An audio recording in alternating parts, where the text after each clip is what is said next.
अनंत संसार महासमुद्रे मग्नान समभ्यूधर वासुदेव अनंत रूपेण विनिजोदयस्व अनंत रूपाय नमो नमस्ते। वर्तमान बलिया धानबाद प्रोग्राम शेष करी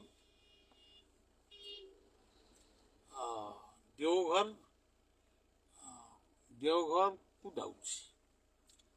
सेठी भक्त माने वैद्यनाथ धाम को वैद्यनाथ को दर्शन करिवे एवं आमे माने बा बलिया व्यक्तिगत भाव रे ठाकुर अनुकूल चंद्रंकर सत्संग विहार को जीवी ठाकुर अनुकूल चंद्रंकर समाधि पीठ को दर्शन करी। आज संध्यारे ठाकुर अनुकूल चंद्र एवं भारतर अन्यान्य महापुरुष माने आमको कौन शिक्षा देइचंती से संबंध रे मु आपण मानकु समस्त को जणैबी। गोटे सत्संग सेठी हबो बस रे मध्य भक्त माने आसी सेठी पहुंची साइलेनी मध्य आमे जाई सेठी पहुंची। तेबे सज्जन बहुत दिन तले लिखिथिली आमे न पाऊ ताहारी अंत सही अनंत मायार चित्र केबे पाइबू ताहारी सत्य यही धरा भारत तले खोजू केते गुंफा गहिरी खोजू केते लतागिरी आमे न पाऊ ताहारी अंत। आज आमे अनुभव करूँ से दिन आमे गोटे गीत लिखिथिलु जेतेबेले आमे गाँ गहरी रे बुलुथिलु भारत वर्ष को देखि नथिलु ओडिशार समस्त जिला मान को देखि नथिलु सेतेबेले गीतटा लेखा हैगला। किंतु आज ताहा धीरे धीरे प्रमाण होउची जे काश्मीर थारु कन्याकुमारी पर्यंत आमे से अनंतर वैचित्रता को सबुआडे लक्ष्य करुछु एवं एबे भारत बाहर मध्य कार्यक्रम करिवा पई आमे अग्रसर होछु। तेणु सज्जन आमर इष्ट देवं का नाम होची अनंत। यही अनंत को ही किए कहूची क्षीराब्दी समुद्रर क्षीराब्दी समुद्रवासी किए कहूची पद्मनाभ स्वामी किए कहूची अलेख किए कहूची महिमा अलेख किए कहूची अव्यक्त अच्युत अखंड ये सब कथा से गोटे कथा। तेबे ये अनंतंक सृष्टि रे जिते सारा पृथ्वी रे जिते मनीष अच्छा जिते धर्मावलंबी माने ये पृथ्वी रे अछंती आगुरु आसीथिले एबे अछंती आगु को आसीबे। किंतु मने रखंतु समस्ते कर्म पाई एमानकर जन्म कर्म जोठी नाही धर्म सेठी नाही। कर्म कहिले कर्तव्य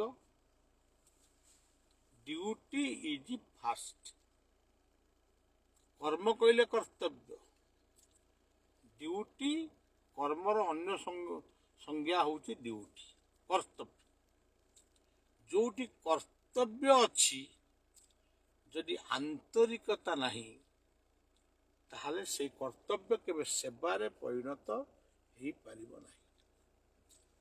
तुमे गोटे पुओ झीर बाप मा heiଛ तांको आंतरिकतार सहित सेवा कर स्वास्थ्य प्रति तांकर सचेतन हो विद्या लाभ पई सचेतन हो से कर्तव्यटा सेवार परिणत हो से कह service is god serve is god ये गोटे कथा गला।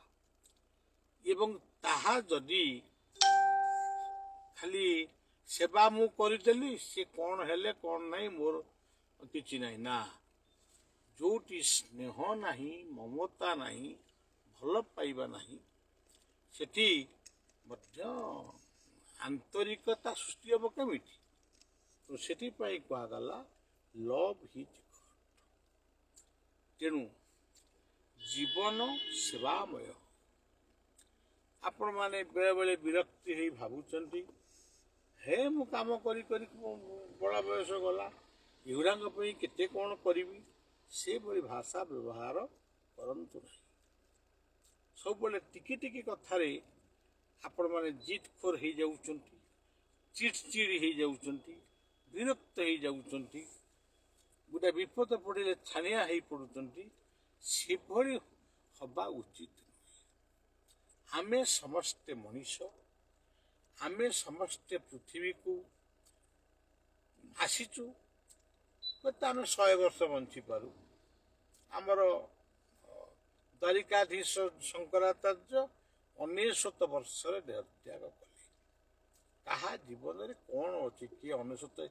ଏବେ ଜଣେ ବୁଢ଼ୀ ମା 96 ବର୍ଷରେ, ମହାଦେବ ତ୍ରିପାଠୀଙ୍କର ମା, ସେ 96 ବର୍ଷରେ ଗଲେ। ସେମିତି ଆମେ କେତେ ବର୍ଷରେ ଯିବା ବା କେତେ ମସିହାରେ, କେଉଁ ମସିହାରେ ଯିବା ଆମେ କହିପାରିବା। ଯେତେକଟି ଦିନ ଏ ପୃଥିବୀରେ ଆମେ ରହିଛୁ, ତାକୁ ସେ ଯେତିକି ଦିନ ବଞ୍ଚିଛୁ, ଏହା ହେଉଛି ଅମୃତମୟ। ମୃତ୍ୟୁରୁ ମାଂ ଅମୃତ ଗମୟ।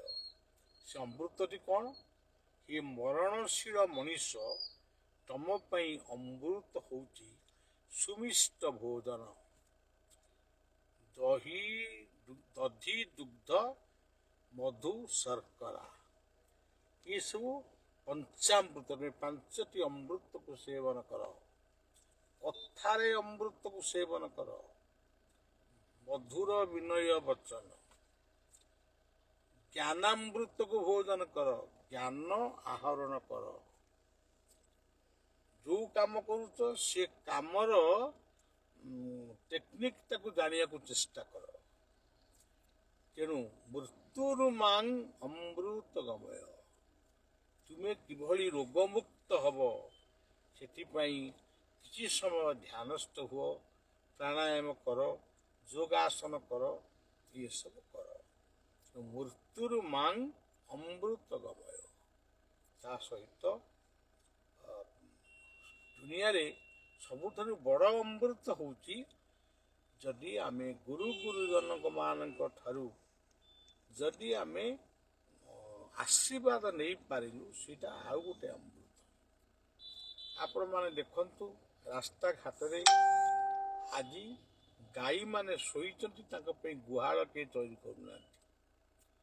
ବଳଦ ଦେଖାଯାଉନାହାନ୍ତି, ହଣା ହେବାକୁ ଗଲେଣି। ପୁଅ ଝିଅର ବାହାଘରରେ ଗୋଟେ ଆଶୀର୍ବାଦ ପାଇବା ପାଇଁ ଅଗ୍ନି ବ୍ରାହ୍ମଣକୁ ସାକ୍ଷୀ ରଖିବ।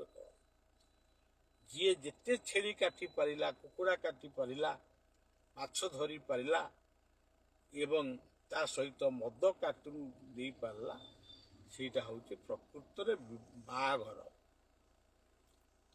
ଆପଣମାନେ ଚିନ୍ତା କରନ୍ତୁ, ଦୁଇଟି ଅଲଗା ଅଲଗା ଜୀବନ, ଗୋଟିଏ ଜୀବନ ପାଇଁ ଗୋଟିଏ ଜୀବନ ସାଥୀ ଆମେ ଖୋଜି ଲୋଡ଼ି ଆଣୁଛୁ ବା ସେ ନିଜେ ସ୍ଥିର କରୁଛି। ଆଚ୍ଛା, ଦୁଇଟା ଜୀବନର ସମ୍ମିଶ୍ରଣରେ ସୃଷ୍ଟି ହେବ ଗୋଟେ ପରିବାର, ଗୋଟେ ସୁନ୍ଦର ପରିବେଶ। ଆମେ କ'ଣ ଜାନୁଆରୀ 1 ହେଲା, ଆମେ ଯାଉଛୁ ଦେବାଦେବୀ ମନ୍ଦିରକୁ ଦଣ୍ଡବତ ହଉ, ବର୍ଷକ ଯାକ ଆମର ସୁଖମୟ ହଉ। ଆଚ୍ଛା, ସେଇଭଳି ଭାବରେ ଆମର ଆଜି ଗୁରୁବାର ହେଲା, ସେ ଆମେ ଏମିତି ସବୁ କରୁଛୁ, ସବୁ ବିଭିନ୍ନ କଥା। କିନ୍ତୁ ଗୋଟିଏ କଥା, ଜୀବନ ତମାମ ଯିଏ ତୁମର ସାଥୀ ହେବ, ତା ସାଙ୍ଗରେ କଥା ହେଇଛ କି? ତୁମେ ମୋ ସହିତ ଚଳିପାରିବ କି ନା? ମୋ ସଂସ୍କୃତି ଏଇଆ, ତମେ ମୋଠୁ କ'ଣ ଆଶା କର, ମୁଁ ତମଠାରୁ କ'ଣ ଆଶା କରେ, ଏସବୁ କଥା ଆଲୋଚନା ହେଇଛି? ଏ କଥା ଆଲୋଚନା ହେଇନାହିଁ। କେବଳ ଗୋରା ଚମଚିକଣ ଚିତ୍ର ପ୍ରତିମା ପ୍ରାୟ ଦେଖୁ ସୁନ୍ଦର, ଚିରି ଭିତରେ ଦେଖ କିନାର ଖାର। ଗୋଟିଏ ଝିଅଟି ବାହାଘର ଲାଗିଲା। ଝିଅଟିକୁ ଝିଅ ପୁଅ ତାଙ୍କର ଫୋନ୍ ଦେଲେ, ଏତେବେଳେ ନେଇକି କଥାବାର୍ତ୍ତା ହୁଅ, ବାପା ମା ସ୍ଥିର କରିଦେଲେ। ବର୍ତ୍ତମାନ ଝିଅ ଯେତେବେଳେ କହୁଛି, ଝିଅକୁ ପୁଅ ଫୋନ୍ କରି କରୁଛି ଯେ ତୁମେ ମୋତେ ବିବାହ ହେବ ନା? ହଁ। ତୁମେ ଏମିତିଆ ଡ୍ରେସ୍ ପିନ୍ଧିପାରିବ ନା? ନା। ଏତିକିରୁ ବାହାଘର ଭାଙ୍ଗିଲା। ଝିଅଟି ମନା କଲା, ମୁଁ ସେମିତିଆ ପୋଷାକ ପିନ୍ଧିବି ନାହିଁ, ମୁଁ ସେ ପୁଅକୁ ବିବାହ ହେବି ନାହିଁ। ତେଣୁ ସଜ୍ଜନ ମାନେ କୁଆଡ଼େ କେତେ କଥା କ'ଣ କୁଆଡ଼େ ଘଟି ଯାଉଛି। ତେବେ ଜୀବନ ସାଥୀ ସହିତ ଗୋଟିଏ ଜୀବନ ସହିତ ଆଉ ଗୋଟେ ଜୀବନ ସାଥୀକି ତୁମେ ଯୋଡ଼ୁଛ, ତୁମ ଜୀବନର ଅନୁକୂଳ ସୁନ୍ଦର ମଧୁମୟ ହେବା ପରିବର୍ତ୍ତେ ଅସୁନ୍ଦର କାହିଁକି ହେଉଛି? ତୁମେ ନିଶାସକ୍ତ, ତୁମେ ପୂଜା ତୁମର ବ୍ୟତିକ୍ରମ, ବ୍ୟବହାର ବ୍ୟତିକ୍ରମ, ପବିତ୍ରତା ବ୍ୟତିକ୍ରମ, ପାରିବାରିକ ଆନନ୍ଦ ବ୍ୟତିକ୍ରମ। ପାରିବାରିକ ଆନନ୍ଦ କହିଲେ ରାମ, ଚରିତ୍ର କହିଲେ ଲକ୍ଷ୍ମଣ, ବ୍ୟବହାର କହିଲେ ଭରତ, ପବିତ୍ରତା କହିଲେ ସୀତା, ଏବଂ କାମ କ୍ରୋଧ ରୂପକ ଶତ୍ରୁକୁ ଦମନ କରିବା ପରିବର୍ତ୍ତେ ତୁମେ କାମୁକ ହେଉଛ, କ୍ରୋଧୀ ହେଉଛ। ତେଣୁ ମୃତ୍ୟୁରୁ ମାଂ ଅମୃତ ଗମୟ, ଏହା କିପରି ସମ୍ଭବ? ଘରକୁ ତିଆରି କରିନା, ପରିବାରକୁ ତିଆରି କରିପାରୁନା, ବାପ ମାଙ୍କ ଠାରୁ ବହୁ ଦୂରରେ ରହୁଛ। ବୁଢ଼ୀଟିଏ ବୁଢ଼ା ପାଖକୁ ଯାଇପାରିଲା ନାହିଁ, ରୋଗ ଶଯ୍ୟାରେ ଶୋଇଛି। ବୁଢ଼ା ମଧ୍ୟ ବୁଢ଼ୀ ପାଖକୁ ଯାଇପାରିଲା ନାହିଁ, ସେ ବି ରୋଗ ଶଯ୍ୟାରେ ଶୋଇ ଶୋଇ ମୃତ୍ୟୁବରଣ କରିଛି, ବୁଢ଼ୀ ତାକୁ ଜାଣିପାରୁନି। ଗ୍ରାମବାସୀ ମାନେ ପଚାରିଲେ, ବୁଢ଼ା କାହିଁ ଦେଖା ନାହାନ୍ତି? ନା, ତା ପାଖକୁ ତ ମୁଁ ଯାଇପାରୁନି, ସେ କୋଉଠି ସେଇଠି ଶୋଇଛି। ସିଏ ଶୋଇଛି ମାନେ ମରିଛି। ଏମାନେ ଗାଁ ବାଲା ଚାଲିଗଲେ। କିଛି ଦିନ ପରେ ଦେଖାଗଲା, ଦିନ ପରେ ଗୋଟେ ଘରୁ ପଚା ଗନ୍ଧ ଆସିଲା। ବୁଢ଼ୀକି ପଚରା ହେଲା, ଏ ବୁଢ଼ାକୁ ମାନେ ବୁଢ଼ୀକି ପଚରା ହେଲା, ଆଚ୍ଛା କ'ଣ ଘରୁ ଗନ୍ଧ ହେଉଛି ନା କେଜାଣି ମୁଁ କହିପାରିବିନି। ଏମାନେ ମୁହଁରେ ଲୁଗା ଫୁଗା ଦେଇ ଗଲା ବେଳକୁ ବୁଢ଼ା ମରିକିରି ପଚିଲାଣି। ଗ୍ରାମବାସୀ ମାନେ ତାକୁ ନେଇକିରି ଶ୍ମଶାନରେ ପୋଡ଼ିଲେ। କେତେକ କହିଲେ ତା ପୁଅ ମାନ ପାଖକୁ ଆମେ ଖବର ଦେବାନି, ଆଉ କିଏ କହିଲା ଖବରଟା ଦେଇଦିଅ। ବୁଢ଼ୀ କହିଲା, ବୁଢ଼ୀ ତ ସେ ମା, ହଁ ଆଉ ପୁଅଟା ଜାଣିବୁନି ଆଉ ବାପାକୁ ସଂସ୍କାର କରିବ କି? ପୁଅ ବି ସଂସ୍କାରକୁ ଆସିପାରିଲା ନାହିଁ। ତାପରେ ପୁଅ ବୋହୂ ଆସିଲେ, ଅତ୍ୟନ୍ତ ଦାମିକିଆ ପୋଷାକ ପିନ୍ଧିକିରି ଆସିଲେ, ଚୋଟା ମୁଦା ପିନ୍ଧିକିରି ଆସିଲେ। ଗାଁର କିଛି ଲୋକଙ୍କୁ ଡାକିଲେ, କ'ଣ କଲେ ଲୋକମାନେ ଖାଇବେ, କେମିତି ଖୁସି ହେବେ, ଅମୁକ ଅମୁକ ଅମୁକ ଅମୁକ ଗାଁକୁ ଟକରାଯିବ, ଏଇ ଆଇଟମ ହବ, ଏମିତି ପେଣ୍ଡାଲ ବନ୍ଧା ହବ। ଚାଲିଲା, କାମ ସଇଲା।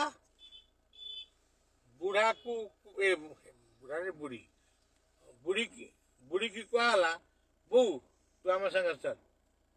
ସେ କହିଲା, ନା ବାପା, ମୁଁ ଏଇଠି ପଚିତ ଅଛି, ଆଉ ତୁ ବାପା ତ ମଲା ଏଇଠି, ମୁଁ ମରିବି ଏଇଠି ଆଉ। ନା ହଉ, ତୁ ପଠା, ଆମେ ଯାଉଛୁ। ଧୂଳି ଟିକେ ମୁଣ୍ଡରେ ମାରିଦେଇ ବାସ୍ ଚାଲିଲେ।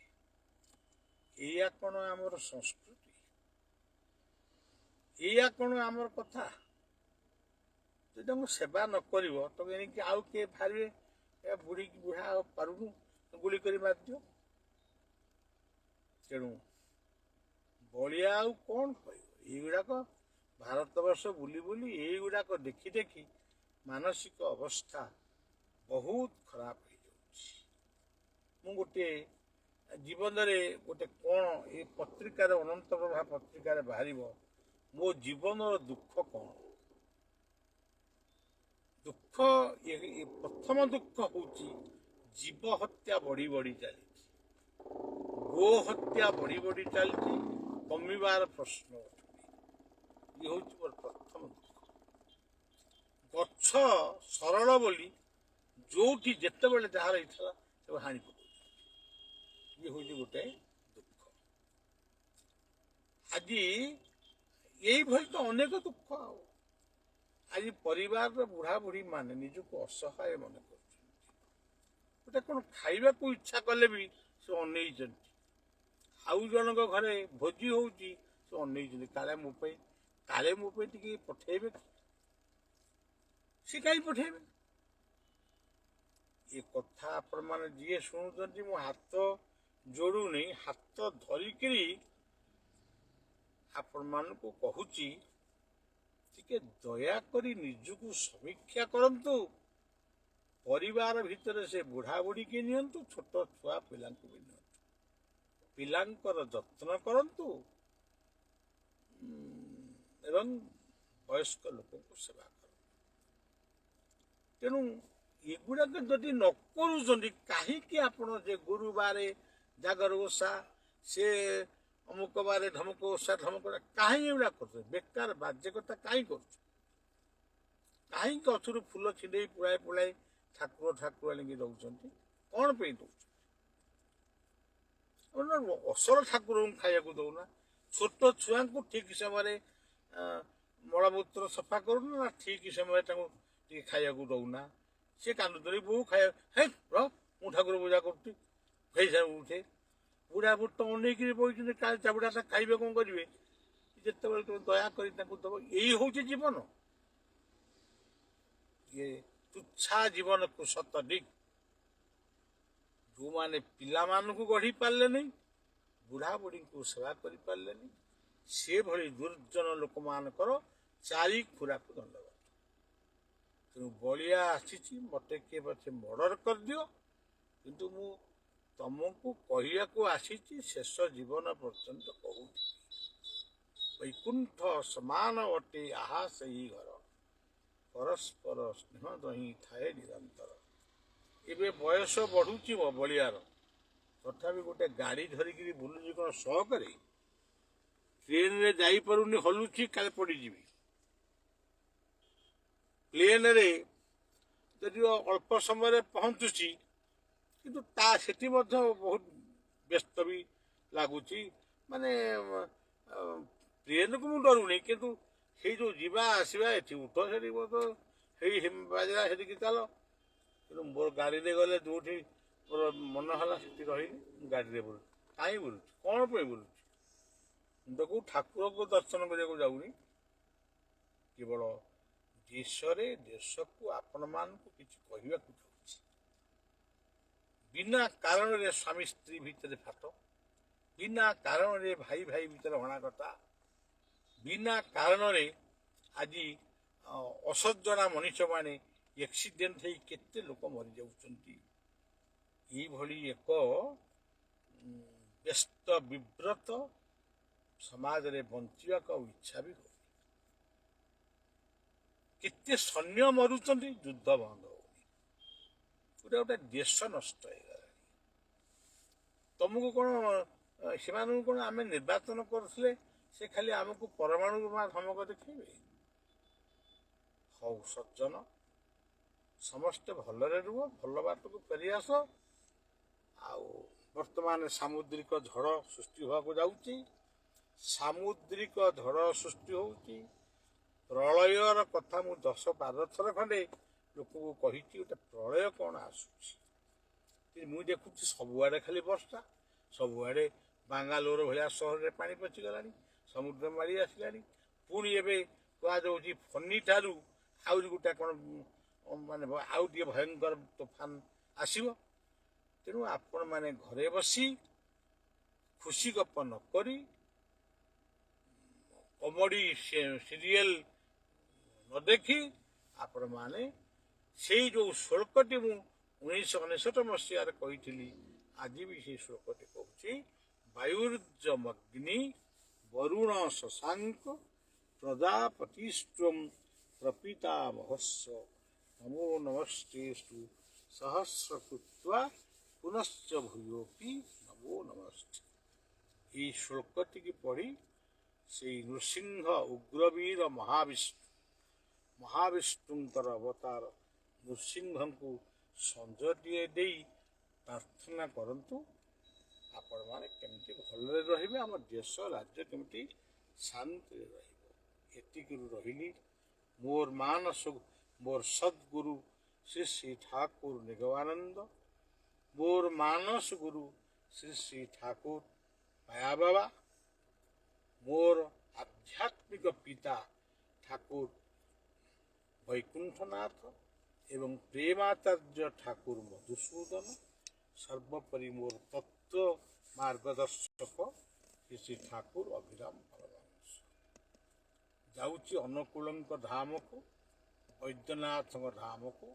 ସମସ୍ତଙ୍କୁ ଏକ ଅଭିନ୍ନ ରୂପେ ପ୍ରଣାମ ଜଣାଇ ସମସ୍ତଙ୍କର ସୁଖ ସମୃଦ୍ଧି ପାଇଁ ପ୍ରାର୍ଥନା କରି ରହୁଛି। ଜୟ ଗୁରୁ, ଜୟ ଗୁରୁ।